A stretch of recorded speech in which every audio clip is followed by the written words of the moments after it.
Another welcome to Prime Sports with me, Razak Musbao. Now, former Black Stars captain Stephen Appiah and the Wembly Sports Complex have reached out to victims of the Akosombo Dam spillage in the Volta Oti and Eastern region. The donation, which was done in the early hours of today, Tuesday, October 25, included items such as assorted drinks, mattresses, and other food items. Now, Joy Sports Nathan Alato was with the team, and he came through with this report. I'm in Mapa in the Volta region, and this is one of the towns that have been adversely affected by the spillage of the water from the Akosombo Dam. Now, we got here a couple of hours ago, and it's just devastating to see homes that are, submerged in water to this extent. Many families have been displaced, and this is the reality on the ground. You can have a look at this particular home, which is just sitting in the water, and anybody who calls this place home cannot live there anymore. Now, I've got here with me former Black Stars captain Stephen Appiah and the CEO of Wembly Sports Construction Limited, who we're collaborating with to do a big donation to the people. Stephen, you've been very reflective today. I mean, we've been sitting here. I mean, we look at this shop, for instance, and you realize it was a beverage store. It's all sitting there. There's no life, no commercial activity going on. Everybody has to go away. I don't even know what to say. I'm shocked with what I've seen this afternoon. I'm even getting emotional because asking myself if I'm in the same situation with my family. I mean, we have been seeing pictures, we have been watching television. Being here is a different thing. The feeling is different. I'm so sad, so sad this afternoon. Nat, I've been to this area before. I remember when the MP contacted me, we wanted to do an AstroTurf here. So I came with my team to assess the place, and coming back to this area to see what is going on, I'm extremely surprised. Like Stephen said, I'm very sad this afternoon. Look at the number of people who are displaced, and it doesn't look like the water is receding anytime soon. So I am extremely devastated by what I have seen here. I want to use this opportunity to call on government. I know government is trying to do something for the good people of the area. I also want to call on corporate bodies to come and help them, because the issue here is extremely pathetic. And in a few moments, we'll head over to the school park to do a donation to the people.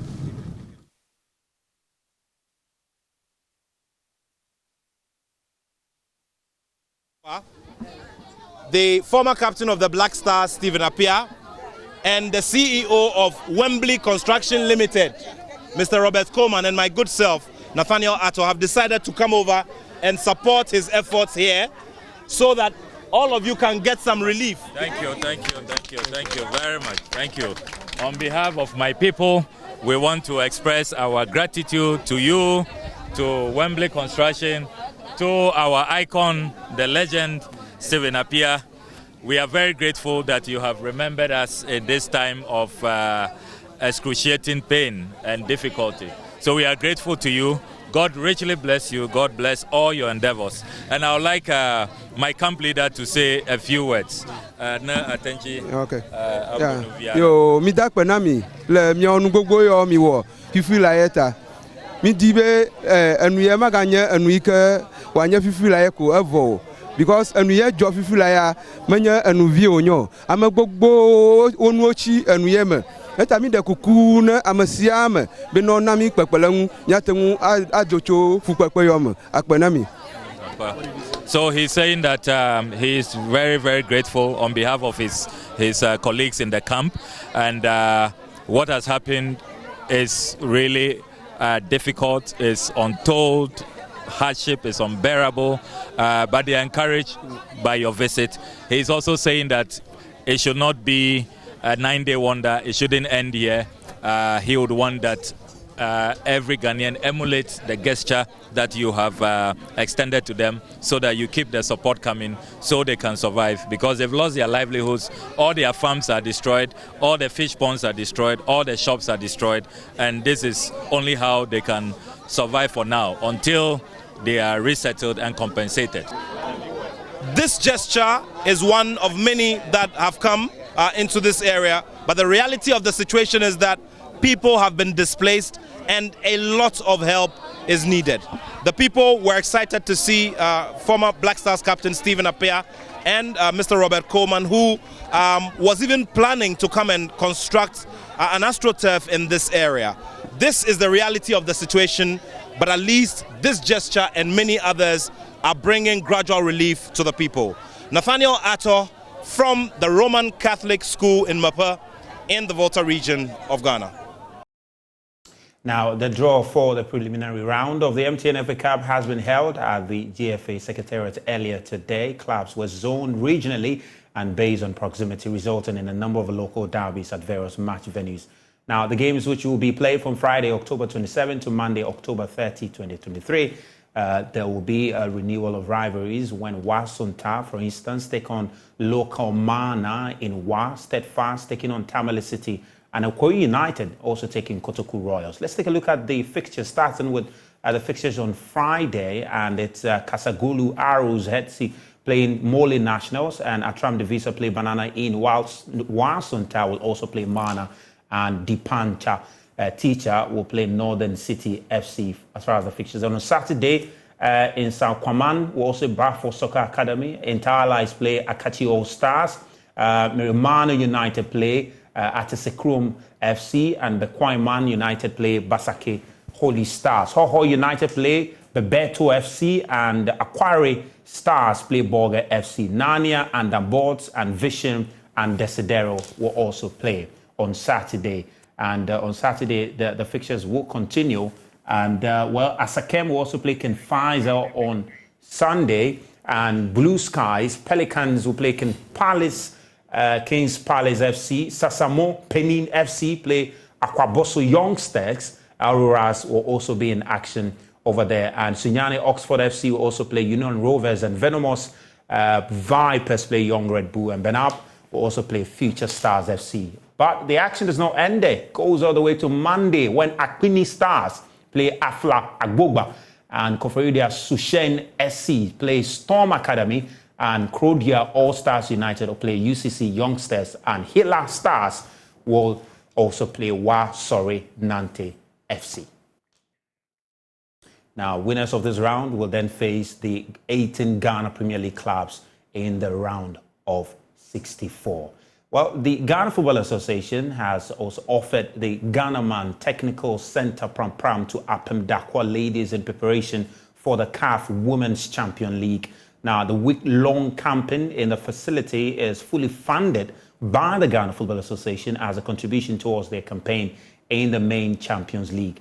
Now, a contingent of 26 players and 8 technical team members arrived at the Technical Center earlier today to prepare for the tournament. Now, Pemdakwa are paired with AS Far Club, AS Monday, and Hurricanes FC in Group B of the CAF Women's Champions League. The tournament is scheduled to commence on November 5, 2023 in Ivory Coast. Now, in the Champions League, Barcelona Ferran Torres scored 1 goal and assisted another as his side held off Shakhtar Donetsk to maintain their perfect Group H record in the Champions League. Torres opened the score in the 28th minute with a rebounded effort after Fermin Lopez hit the post. The ex-Manchester City forward then set up Lopez for Barca's second 8 minutes later. Now, Shakhtar Donetsk scored a second-half consolation goal, but the host held on to win the game 2-1. Barcelona, well, they are 5 times winners and they last lifted the trophy in 2015. They're currently top of their group with 9 points, while Shakhtar stayed third, 6 points behind the La Liga champions. We're going to take a quick break and we'll come back. We'll have a conversation with the Ghana Cricket Association, and they're getting ready for the Africa Games and a few other interesting events that they have to share with us. Please do stay. Hello, welcome back. Now, cricket is one of the most popular sports in the country. In fact, around the world, with a rich history that dates back several centuries. The fan base of the sport is continuously growing in many African countries. The likes of Zambia, South Africa, Zimbabwe, Kenya, and even Ghana are leading the way in that regard. Now, cricket is expected to feature in next year's Africa Games, Ahead of that, the officials from the International Cricket Council Africa and the Ghana Cricket Association have held engagement on the current state of the Achimota Cricket Oval, which will be hosting the games. And we understand the need of support to complete the project ahead of the games. In studio with me is the president of Ghana Cricket Association, Mr. Emmanuel Asari, and the vice president, Mr. Oscar Provençal. Sirs, welcome to Prime Sports, and thank you so much for making time to be with us here. Thank you for having us. Yeah, let me just start with the Ghana Cricket Association. I'm sure a few of my viewers will not be familiar with it. What are you about? What does the Ghana Cricket Association do? Thank you very much for the opportunity. Ghana Cricket Association is the national association that is in charge of monitoring, developing,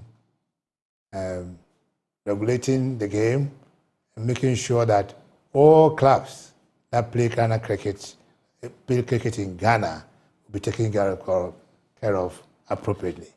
So our mandate is more or less to showcase all of them and make sure that we get them the right ingredient and then environment for them to operate. So in terms of development, in terms of promotion, in terms of monitoring, in terms of regulating, whatever that it is, that is the business of Ghana Cricket Association.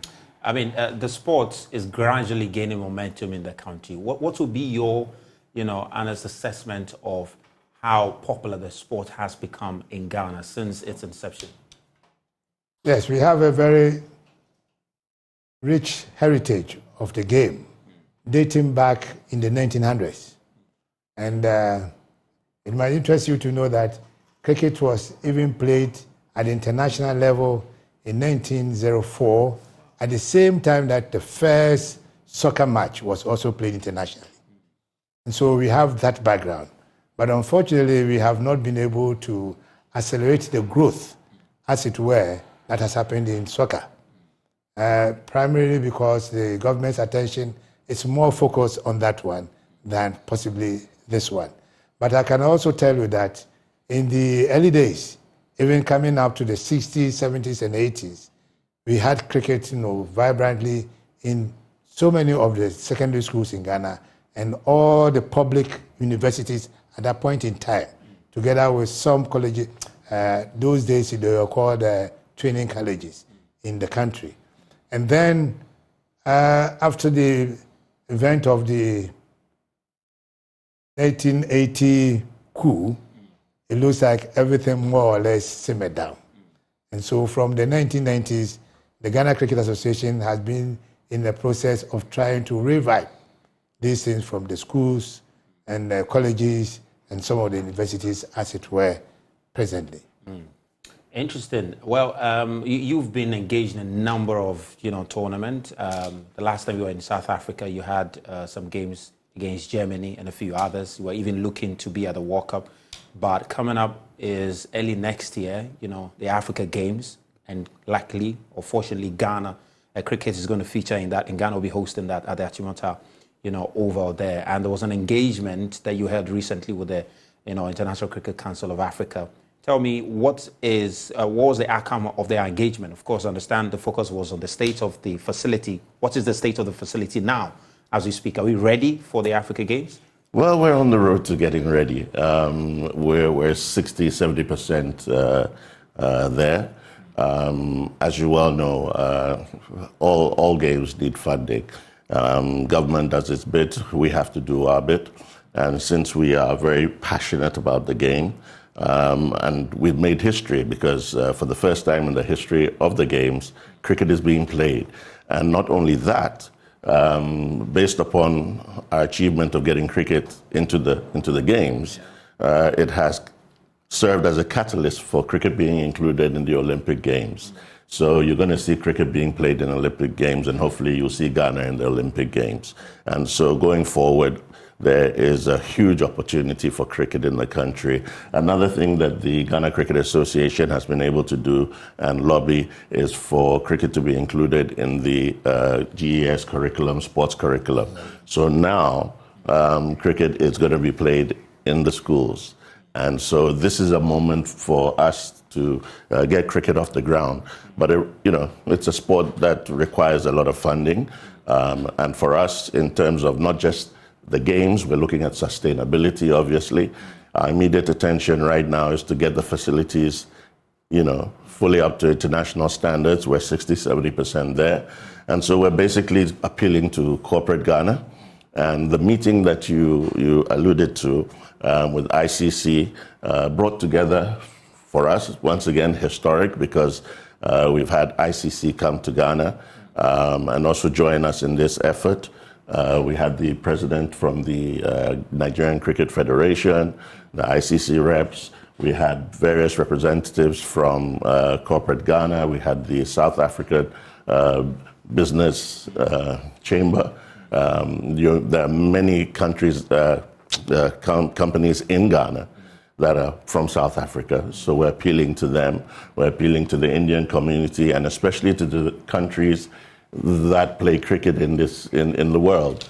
And what is most exciting is that we're going to have the top countries in Africa who are test-playing nations. You're talking about South Africa, Namibia. I mean, they're playing against teams like India and the UK and Australia. They're going to be here. So the spotlight and the exposure that cricket is going to give Ghana is going to be humongous. Humongous. Great. I mean, so let me just come to you in terms of, in concrete terms, the support you need from government, from corporate bodies to help you complete the facility on time. What support do you need? That's your camera, if anybody's watching. Yes, like you are saying, we need a lot of resources to do that. Arguably, you cannot take away maybe financing, but we don't want to dwell on only financing, provided there is a way for others to give in kind.